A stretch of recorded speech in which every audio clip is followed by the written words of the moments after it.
Apa ni kita ni kau? Ayub na breakfast na. Irutin apa sabi ko? At na. Ising botol ahong tay. Bisa di. Okul dikla ka khagan chela lai se kari ki ro namar lai se. Tulong ini ni. Go away. Sima aku yang bisa. Batu baile masa ahum putu la ni masa. Ado koi digi aku cici puspa da pam je be isang sa. Ke isang pan. As ID camput mana pamit. Pakai mau be nanti ko. Datang kan biga kuarita. Alam semua lupakan sih lagi nanya sabi aduh bunga sipang lakta bagarigi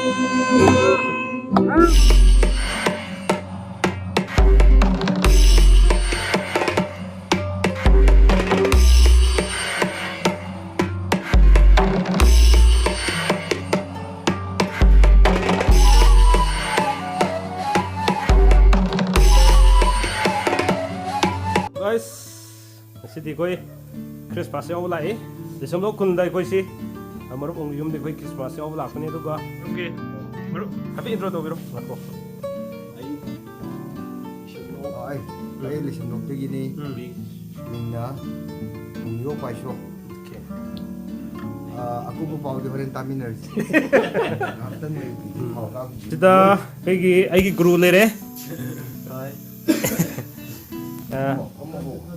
Koi guru di intro tu terus ane tu bo warung ni mana? Tapi dah happy road. Nasi lagu jalan ni si matang dah. ꯃꯐꯝꯁꯤ ꯑꯩꯈꯣꯏꯅ ꯍꯧꯖꯤꯛ ꯂꯩꯖꯔꯤꯁꯤ ꯈ꯭ꯔꯤꯁꯃꯥꯁꯀꯤꯗꯃꯛꯇ ꯑꯩꯒ ꯌꯥꯝ ꯅꯛꯅ ꯇꯤꯟꯅꯖꯕ ꯀꯨꯝꯌꯣ ꯄꯥꯏꯁꯣꯒꯤ ꯌꯨꯝꯗ ꯑꯩꯈꯣꯏ ꯈ꯭ꯔꯤꯁꯃꯥꯁꯀꯤ invite ꯐꯪꯕ ꯃꯌꯥꯝꯕ ꯑꯩꯈꯣꯏꯁꯤ ꯃꯔꯨꯞ ꯃꯄꯥꯡꯁꯤꯡꯁꯤ ꯌꯥꯝꯅ ꯅꯨꯡꯁꯤꯅ ꯃꯥꯅ ꯏꯟꯚꯥꯏꯠ ꯇꯧꯕꯤꯕ ꯑꯗꯨꯅ ꯃꯔꯝ ꯑꯣꯏꯔꯒ ꯑꯩꯈꯣꯏꯅ ꯃꯁꯤꯗ ꯄꯥꯔꯇꯤꯁꯤꯄꯦꯠ ꯇꯧꯗ꯭ꯔꯒꯗꯤ ꯃꯥꯅ ꯇꯨꯡ ꯐꯥꯎꯕ ꯅꯨꯡꯉꯥꯏꯍꯧꯔꯔꯣꯏꯅ ꯂꯥꯛꯆꯔꯤꯅꯤ koi amatani habedo asen ning na lakseram ne Sudah, koi zagi mana mama zabe dah biro intro. Sige ming pai ko. Ay mo milun sing lebo na thupom ni ay taw di bana kanna taw Christmas mo sa tabi ate siba kun ni tum supai sogi leifom na lisam lokta tu si am na release lai bai mo nung dum tinaba mo mo yugi sebani jadi taw thai sogi borda happy new happy Christmas in rito diri. Okay. Sudah, si koi ke maru kitchen ni. Duga. Maru si ki kano se. Basket si kai ke sini ke? Ha. Tak ke. Okay. Jak mai am toro pergi. Kau sabun ni usaha. Oh. Yes. Okay. Ash. Dining table. Okay. Yang bisa dikelo bapak ni. Yes. Nampak jawab. Boleh. Hojik koi itau ki yumda koi saksa apa hore? Saksa ramatung deh koi program yang apa satu ini? Sai ki sabra gai do. Sudah koi cari tu ko somda koi ki tau ki madam lere. Madam Lucy lere ko. Madam. Introduce tu biro madam. Lagi minggu sih, ini Shamlok lagi, Sari. Aku ibu ni sabi ni. Kari meten madam. Kari nganu ko, nganu siyaure plus Asobo yaure. san siyaure, mi kangen ni tu mah hai. Kesukaan ni kesukaan happy. Yes. Okay. Thank you. Okay. Somda koi ki ay guru lere. Guru di visit रहने को okay कोई गुरु की कोई काका लोग ने visit रहने आके ने ये आई के लाग में ना भाई की आई कलेक्ट ने रिशिकांत ले रहे तो पुंसिव ले रहे अरे तो Sabta hai ga lakot ba yad raba. Tharoi gumani. Okay Buksil lah ada kena. Puchin na ganga gumani. Apa tu? Hey. Ayo kan, kita terus berada. ꯑꯗꯣ ꯑꯩ ꯑꯗꯨꯝ ꯀꯃꯥꯏꯅ ꯍꯥꯏꯁꯤꯔꯥ ꯌꯥꯝ ꯁꯤꯝꯄꯜ ꯑꯣꯏꯕ ꯃꯤꯅꯦ ꯏꯆꯝ ꯆꯝꯅ ꯇꯤꯟꯅꯕ ꯃꯤꯅꯦ ꯑꯗꯨꯕꯨ ꯃꯌꯥꯝ ꯃꯥꯒꯤ ꯑꯃ ꯂꯥꯏꯛ subscribe ꯇꯧꯕꯤꯌꯣ ꯂꯥꯏꯛ ꯇꯧꯕꯤꯌꯣ ꯑꯃ ꯇꯧꯕꯤꯌꯣꯀꯣ PK channel. PK channel PK channelꯅꯦ ꯆꯨꯝꯃꯦꯀꯣ Okay, okay. ꯑꯗꯣ ꯑꯗꯨꯝ ꯃꯊꯪ ꯑꯗꯨꯝ ꯊꯦꯡꯅꯁꯤ ꯍꯟꯗꯛꯀꯤ ꯆꯍꯤꯁꯤꯒꯤ ꯑꯣꯏꯕ ꯑꯩ ꯈ꯭ꯔꯤꯁꯃꯥꯁꯀꯤ ꯕ꯭ꯂꯣꯛ ꯑꯝꯇꯪ ꯁꯦꯝꯖꯒꯦꯅ ꯈꯟꯕꯁꯤ ꯅꯣꯏ ꯈꯨꯟꯗ ꯇꯥꯔꯦ ꯃꯁꯤꯃꯛ ꯌꯥꯝ ꯅꯨꯡꯉꯥꯏꯖꯩ ꯍꯥꯏꯇꯥꯔꯦ ꯑꯗꯣ ꯃꯁꯤ ꯇꯁꯦꯡꯅ ꯍꯥꯏꯕ ꯃꯇꯝꯗ ꯏꯁꯣꯔꯅ ꯅꯪ ꯁꯤꯗ ꯆꯠꯂꯣ ꯍꯥꯏꯅ ꯑꯩꯈꯣꯏꯗ ꯄꯤꯕꯤꯔꯛꯄꯅꯦ ꯍꯥꯏꯇꯥꯔꯦꯀꯣ ꯁꯤꯒꯤꯗꯤ ꯌꯥꯝ ꯅꯨꯡꯉꯥꯏꯖꯩ ꯍꯥꯏꯇꯥꯔꯦꯀꯣ ꯑꯩ ꯍꯣꯔꯦꯟ ꯃꯌꯥꯝꯗ ꯎꯍꯟꯖꯔꯛꯀꯦ ꯑꯣꯀꯦ ꯊꯦꯡꯛ ꯌꯨ ꯑꯁꯤ ꯑꯩꯈꯣꯏ ꯆꯥꯛ ꯆꯥꯕ ꯂꯣꯏꯔꯒ ꯑꯩꯈꯣꯏ ꯆꯔꯆꯇ ꯆꯠꯂꯅꯤ ꯍꯥꯏꯕꯤꯔꯛꯑꯣ ꯑꯣꯖꯥ ꯗꯤꯁꯦꯝꯕ꯭ꯂꯣꯛ ꯍꯥꯏꯔꯤꯕ ꯈꯨꯟꯁꯤꯒꯤ ꯍꯤꯁꯇ꯭ꯔꯤꯁꯨ ꯍꯣꯔꯦꯟ ꯑꯗꯨꯝ ꯑꯣꯀꯦ ꯑꯣꯀꯦ ꯁꯦꯀꯦꯟ ꯄꯥꯔꯠ ꯑꯗꯨꯝ ꯌꯦꯁ ꯌꯦꯁ ꯍꯣꯏ ꯑꯗꯨꯃꯥꯏꯅ ꯇꯧꯖꯔꯛꯀꯦ ꯆꯥꯛꯈꯣ ꯑꯃ ꯍꯨꯞꯄꯒ ꯌꯦꯡꯉꯛꯄꯗꯣ ꯁ꯭ꯃꯥꯏꯜ ꯁ꯭ꯃꯥꯏꯜ ꯁ꯭ꯃꯥꯏꯜ ꯆꯥꯛꯈꯣ ꯑꯃ ꯍꯨꯞꯄꯒ ꯌꯦꯡꯉꯛꯄꯗꯣ ꯃꯈꯣꯡꯗ ꯉꯥꯏꯔꯝꯒꯦ ꯁꯨꯝ ꯍꯩꯗꯣꯛꯄ ꯊꯣꯛꯂꯛꯄꯨ ꯇꯥꯔꯨ ꯃꯥꯔꯨꯝꯒꯦ ꯅꯥꯄꯪ ꯌꯥꯎꯅ ꯂꯥꯛꯂꯨ ꯂꯣꯟꯅ ꯂꯣꯟꯅ ꯍꯥꯏꯒꯦ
ꯑꯩꯈꯣꯏ ꯍꯧꯖꯤꯛ ꯆꯔꯆꯇ ꯀꯥꯗꯣꯔꯦ ꯑꯗꯨꯒ ꯍꯧꯖꯤꯛ ꯑꯩꯈꯣꯏꯒꯤ ꯏꯇꯥꯎꯒꯤ ꯌꯨꯝꯁꯤꯒꯤ ꯐꯦꯃꯤꯂꯤꯁꯤꯡꯒ ꯑꯩꯈꯣꯏ ꯂꯥꯛꯃꯤꯟꯅꯔꯤꯕ ꯃꯌꯥꯝꯁꯤꯒ ꯒ꯭ꯔꯨꯞ ꯐꯣꯇꯣ ꯑꯃ ꯀꯥꯞꯃꯤꯟꯅꯔꯒꯅꯤ ꯑꯗꯨꯒ ꯆꯔꯆꯇ ꯂꯣꯏꯅ ꯀꯥꯞꯃꯤꯟꯅꯔꯗꯣꯏꯅꯤ ꯑꯩꯈꯣꯏꯁꯨ ꯍꯧꯖꯤꯛꯀꯣ ꯍꯧꯖꯤꯛ ꯆꯔꯆꯇ ꯀꯥꯔꯛꯏ ꯆꯔꯆꯀꯤ ꯉꯁꯤ ꯅꯨꯃꯤꯗꯥꯡꯒꯤ ꯄ꯭ꯔꯣꯒ꯭ꯔꯥꯝꯁꯤ ꯅꯥꯏꯠ ꯒꯦꯗꯔꯤꯡ ꯌꯥꯎꯅꯕꯒꯤꯗꯃꯛꯇ ꯑꯩꯈꯣꯏ ꯂꯣꯏꯅ ꯀꯥꯔꯛꯏ ꯑꯗꯨ ꯃꯐꯝꯗꯨꯒꯤ ꯆꯔꯆꯇ ꯇꯧꯕ ꯄ꯭ꯔꯣꯒ꯭ꯔꯥꯝ ꯒꯦꯗꯔꯤꯡ ꯄ꯭ꯔꯣꯒ꯭ꯔꯥꯝꯁꯤ ꯑꯩꯈꯣꯏ ꯑꯃꯨꯛ ꯀꯃꯥꯏꯅ ꯇꯧꯒꯦ ꯍꯥꯏꯗꯣ ꯃꯌꯥꯝꯗ ꯌꯦꯡꯍꯟꯖꯔꯛꯀꯦ ꯁꯤꯗ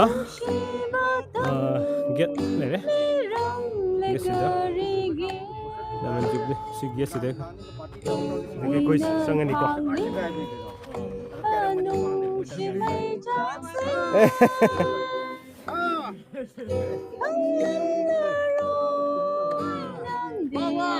koi wajah si koi guru si singkau tu ware hoje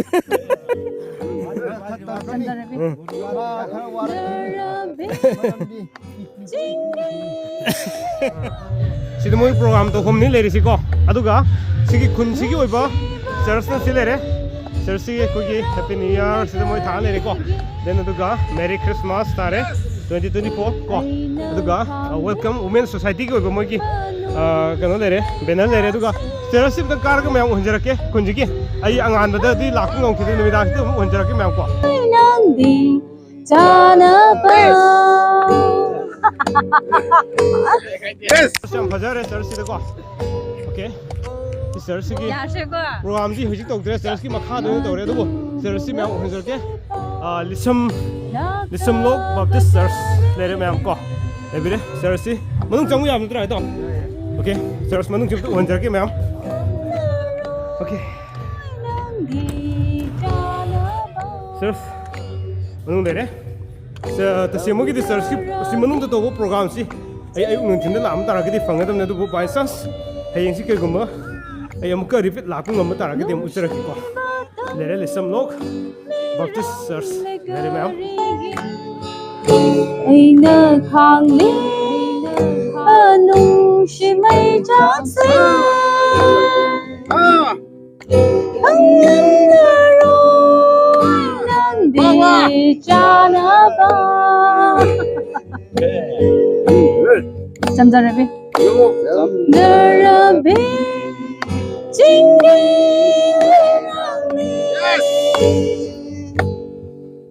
농시바탕 비람레가리기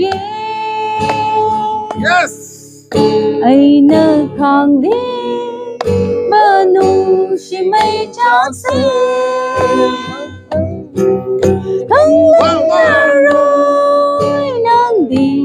janaba adu bunga shipau lakta bagarigi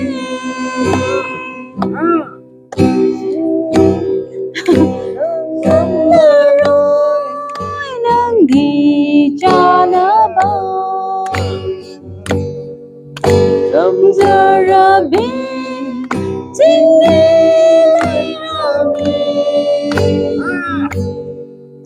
농시바탕 미랑레가리기 아이나 강리 농시마이 장세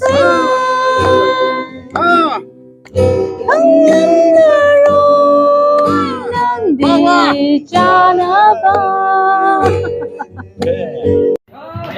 Buka kau tandem puni. Tadi, kuda ni sak kuda ni kata deh. Asyik baga pemban arai berate. Ayes TV ni ko. Sini poce. Aduh, ayo uji kundami tahu dilah tada, tada. Ha. Okay. Aduh, uji an singse, an kata deh buka. Ay warak na warak pa rin. Sa imong lakad ako. Sida warak ho dradi yaro eda. Ay singse ay apta tawin tawin. Ano music ta apta tawin ay mingam ta control ke.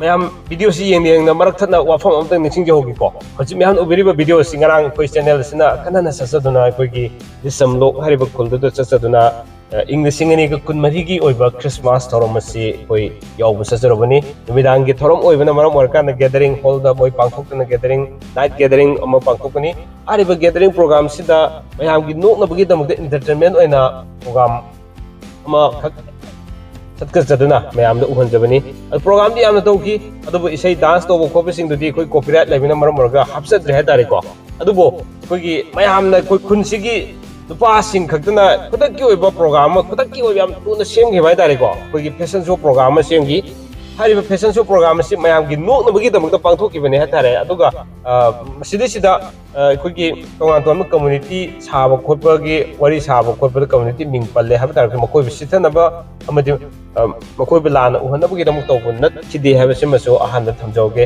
ꯀꯅꯥꯒꯨꯝꯕ ꯁꯤꯒꯤ ꯚꯤꯗꯤꯑꯣꯁꯤꯗ community ꯑꯃꯠꯇꯕꯨ ꯑꯃꯗꯤ ꯀꯅꯥꯒꯨꯝꯕ ꯃꯤꯑꯣꯏ ꯑꯃꯠꯇꯕꯨ ꯍꯨꯟꯖꯕ ꯑꯃꯗꯤ ꯁꯤꯊꯅꯕꯒꯤꯗꯃꯛꯇ ꯃꯈꯣꯏꯕꯨ ꯁꯣꯛꯅꯕꯒꯤꯗꯃꯛ ꯇꯧꯕ ꯂꯩꯖꯗꯦ ꯍꯥꯏꯕ ꯚꯤꯗꯤꯑꯣꯁꯤ ꯃꯔꯛ ꯊꯠꯅ ꯑꯃꯨꯛꯇꯪ ꯁꯦꯡꯗꯣꯛꯆꯍꯧꯕꯅꯤ ꯑꯗꯨꯒ ꯁꯤꯒꯤ ꯐꯦꯁꯟ ꯁꯣꯁꯤ ꯃꯌꯥꯝꯅ ꯇꯥꯕꯤꯕ ꯃꯇꯝꯗ ꯌꯦꯡꯕꯤꯕ ꯃꯇꯝꯗ ꯗ꯭ꯔꯦꯁꯇ ꯈꯤꯇꯪ ꯌꯦꯡꯕꯗ ꯅꯨꯡꯉꯥꯏꯇꯦ ꯀꯥꯏꯅ ꯈꯟꯕꯤꯔꯒꯁꯨ ꯃꯣꯏꯅ ꯈꯨꯗꯛꯀꯤ ꯄ꯭ꯔꯣꯒ꯭ꯔꯥꯝ ꯁꯤꯟꯕ ꯉꯥꯛꯇꯪꯒꯤ ꯅꯣꯛꯅꯕꯒꯤꯗꯃꯛꯇ ꯃꯌꯥꯝꯗ ꯏꯟꯇꯔꯇꯦꯟꯃꯦꯟ ꯑꯣꯏꯅ ꯃꯄꯨꯡ ꯐꯥꯅꯕ ꯍꯣꯠꯅꯖꯕꯗ ꯃꯈꯣꯏꯅ ꯇꯧꯖꯈꯤꯕꯅꯤ ꯑꯗꯨꯒ ꯋꯥꯍꯩ ꯋꯥꯇꯥꯗ ꯇ꯭ꯔꯥꯏꯕꯦꯜ ꯏꯆꯤꯟ ꯏꯅꯥꯎꯁꯤꯡ ꯑꯣꯏꯕꯅ ꯃꯅꯤꯄꯨꯔꯤ ꯉꯥꯡꯕ ꯃꯇꯝꯗ ꯈꯤꯇꯪ ꯃꯣꯏꯅ ꯍꯥꯏꯕꯗ ꯁꯣꯏꯕ ꯈꯣꯠꯄ ꯂꯩꯔꯒꯁꯨ ꯌꯦꯡꯕꯤꯔꯤꯕꯁꯤꯡꯅ ꯉꯥꯛꯄꯤꯒꯅꯤ ꯏꯆꯝ ꯆꯝꯅ ꯚꯤꯗꯤꯑꯣꯁꯤ ꯂꯥꯟꯅ ꯎꯕꯤꯗꯅ ꯑꯩꯈꯣꯏꯒꯤ ꯉꯥꯏꯍꯥꯛꯇꯪ ꯑꯣꯏꯔꯁꯨ ꯈ꯭ꯔꯤꯁꯃꯥꯁꯀꯤ ꯄ꯭ꯔꯣꯒ꯭ꯔꯥꯝꯁꯤꯃ ꯉꯁꯤꯒꯤ ꯍꯟꯗꯛꯀꯤ ꯆꯍꯤꯒꯤ ꯈ꯭ꯔꯤꯁꯃꯥꯁꯀꯤ ꯄ꯭ꯔꯣꯒ꯭ꯔꯥꯝꯁꯤꯃ ꯑꯩꯒꯤ ꯆꯦꯅꯦꯜꯁꯤꯗ ꯂꯤꯁꯝꯂꯧ ꯈꯨꯜꯁꯤꯒꯤ ꯄ꯭ꯔꯖꯥꯁꯤꯡꯕꯨ ꯅꯤꯡꯁꯤꯡꯖꯕ ꯑꯣꯏꯅ ꯑꯃꯗꯤ ꯑꯩ ꯆꯦꯅꯦꯜ ꯑꯁꯤꯅ ꯑꯉꯝꯕ ꯈꯨꯗꯣꯜ ꯑꯃ ꯈꯠꯆꯕ ꯑꯣꯏꯅ ꯉꯁꯤꯒꯤ ꯚꯤꯗꯤꯑꯣꯁꯤ ꯎꯖꯔꯛꯄꯅꯤ ꯍꯧꯖꯤꯛ ꯃꯈꯥ ꯇꯥꯕ ꯐꯦꯁꯟ ꯁꯣ ꯄ꯭ꯔꯣꯒ꯭ꯔꯥꯝꯁꯤ ꯉꯔꯥꯡꯒꯤ ꯄ꯭ꯔꯣꯒ꯭ꯔꯥꯝꯗꯒꯤ ꯁꯛꯀꯠꯆꯔꯒ ꯁꯤ ꯃꯇꯪ ꯃꯌꯥꯝ ꯌꯦꯡꯃꯤꯟꯅꯁꯤ ꯃꯌꯥꯝꯅ ꯂꯥꯟꯅ ꯎꯕꯤꯗꯅꯕꯒꯤꯗꯃꯛꯇ ꯍꯟꯅ ꯍꯟꯅ ꯍꯥꯏꯖꯔꯤ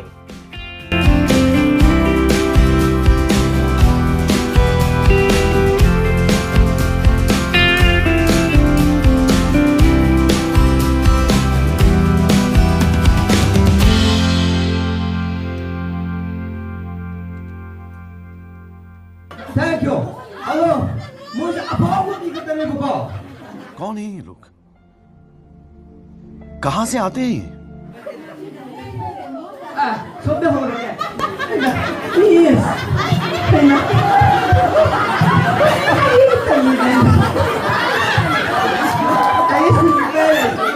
ôi ra đi rồi thì anh bảo việc đây được cả cái này xử lý đấy bây giờ mình xử lý không kim mà có à rồi mấy vụ đây đấy anh sẽ sợ gì à cái gì mà cái đâu hay đâu đấy cái là gì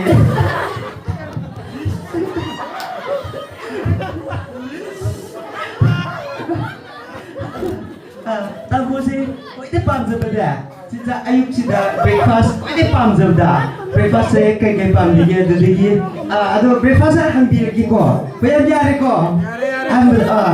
나 야말 quite 밤 야말 소리 많이 막 quite 아육 하고 그러거든 야말 야말 좀 하이래서 아들 소리 많이 막 아도 야말 밤점지 아무 하이야 아이 진짜 아와와와 miss ada pam jabdo ada mayan sini share tu bilang ayuk na breakfast na kinte apa kami ko na sing botol ahum thai adu tani babu kangai prima adu dia pakit muy taling adu kena cacalu ini tena adu dia mu thawai khan kolik phing bese noi sai diga phingdara koi sai di phingan di da ai di oksa sarami na ko oksa na mahaure adu kana sarga ina kon phing adu ku mabuk sina ne hek ta kham gi ukam ta khai phing ma hali adu dia Nabi dia nak minta mu. Okay, ada English ni. English sabda ter ichi piro ichi. Sabda. Ada dia ni khai piro madu swai. Swai liu. San ba liu. Na kung kita kung swai. Ada mulai kamu ko. Di mana ni?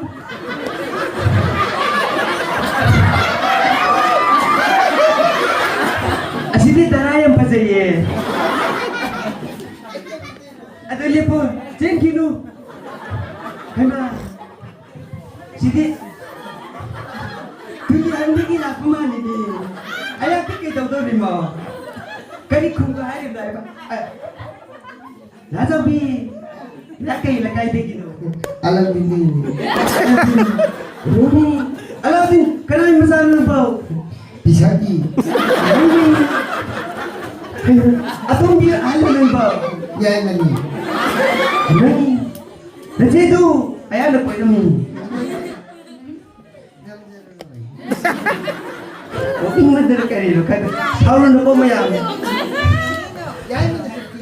야이는 새끼 아는 새끼 야이는 본가리 잡는 자우리니 너희 시드들이 막 하시면 싸우리니까 이 싸우리 나 가면 자꾸 나가더니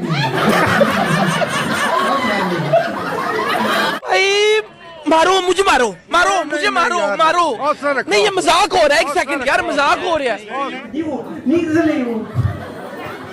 नहीं नहीं नहीं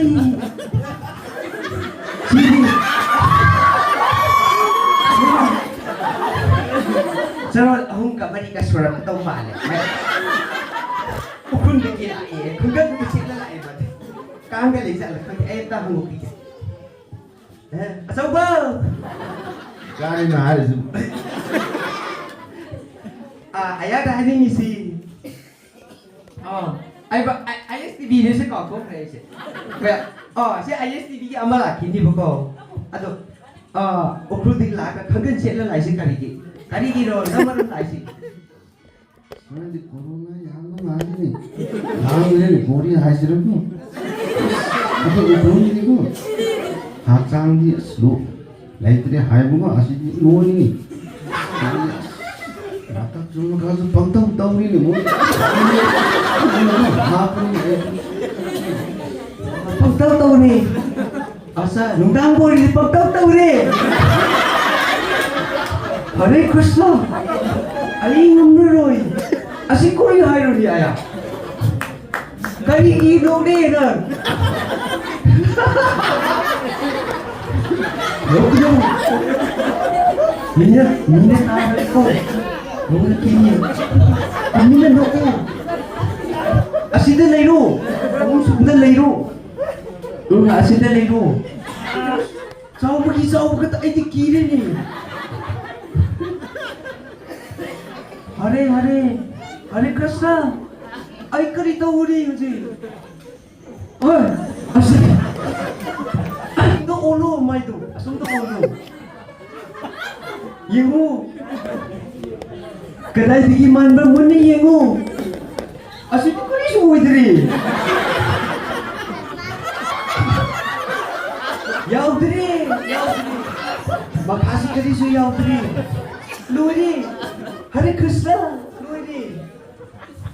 Mapaw pa ipaan ge. Lengkai digilak penuh. Kita belum ini nih. Kau ni. Cuma, nuai nak kalah je muslim kita lah sih je. Mai, kau tu kau kata, kan ini hari sebab. apa si leng si apa si ni si yai mah itu Nada, ayah kan tu ayah di sini. Tadi kau papi tanda, ayah di sini. Aduh, dah makeup tu hujan ya. Pasal क्या dong muda makeup की था कि decision dari saya. Makeup tu क्या चाहिए? makeup jadi sehingga yang sangat hati ya dong apa ini yang kai kembacanya tu buat ni Main sati ka tu suai leo suai ka tu bro ni coba main tolong ada kalau main aja main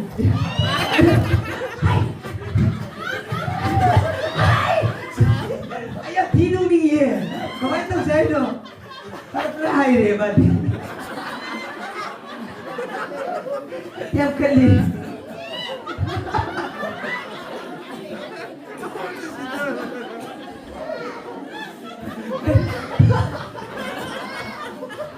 Karigo, ayah ada kau tiga tak kamu kelai sih.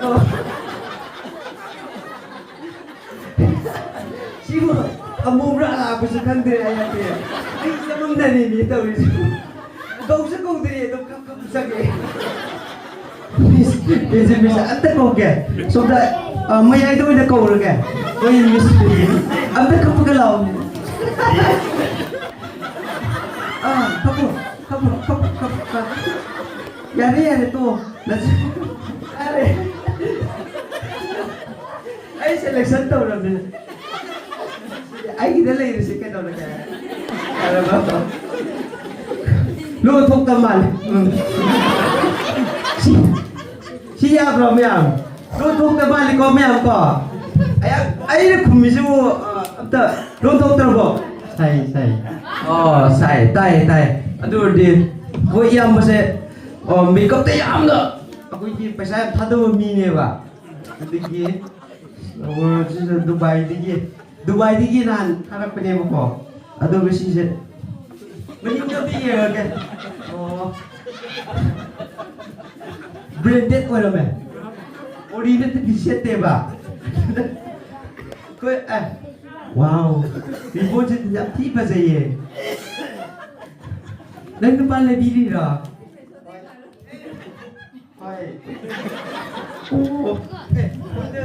Hello. Inggris no. Ay na commander ni. Asi ingin kita me. Ay aku yang teraba. Semua ku bayar roy kasi.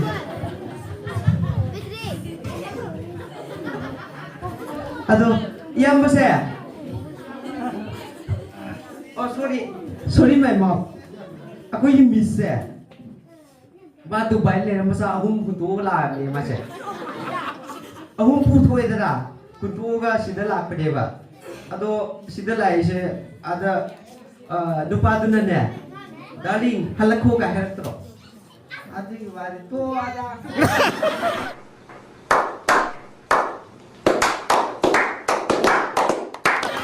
Ahum mundo ga jo leisnau ile body pe.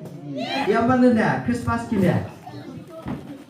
Mayam gi ahi pindi ta ta biawe buko ai hai dok ram ne ba ado lepas sama ada tu ne tau biramu siau gi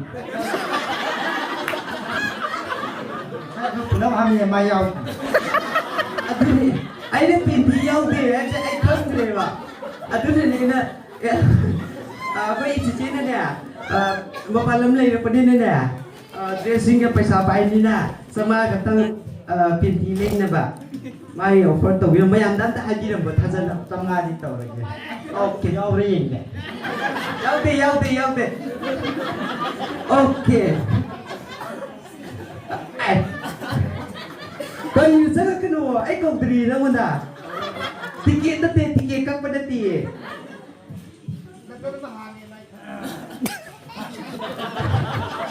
Kung silon ai di paksa na yang tau rin maka dikis balik kata coba si datasan ko ate siya magalaw maka kasi ka lao betala sila yes betala Hare Krishna salud damne sidi India dia mai mending modu wrong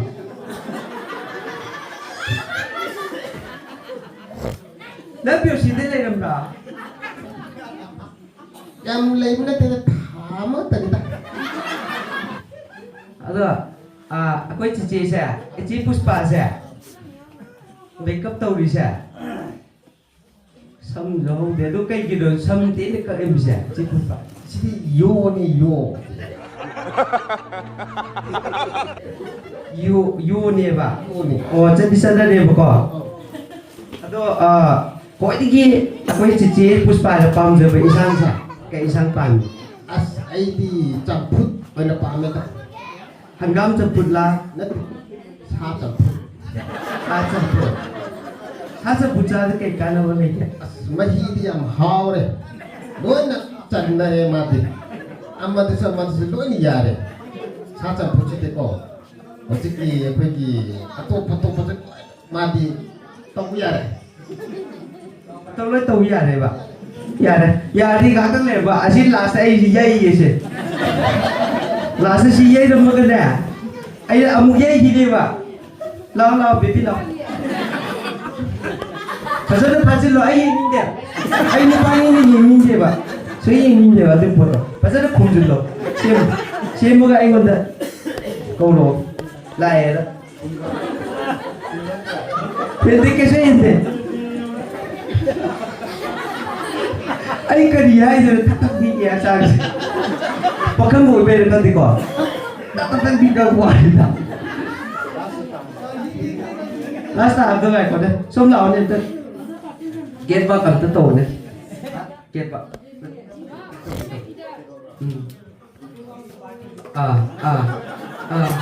hello turning नहीं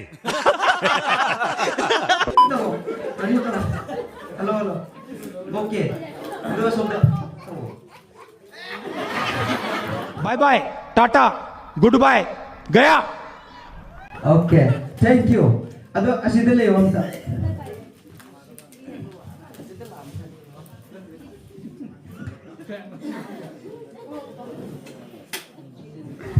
kai miru ma yaw ni la sai nuai ti na pon ring la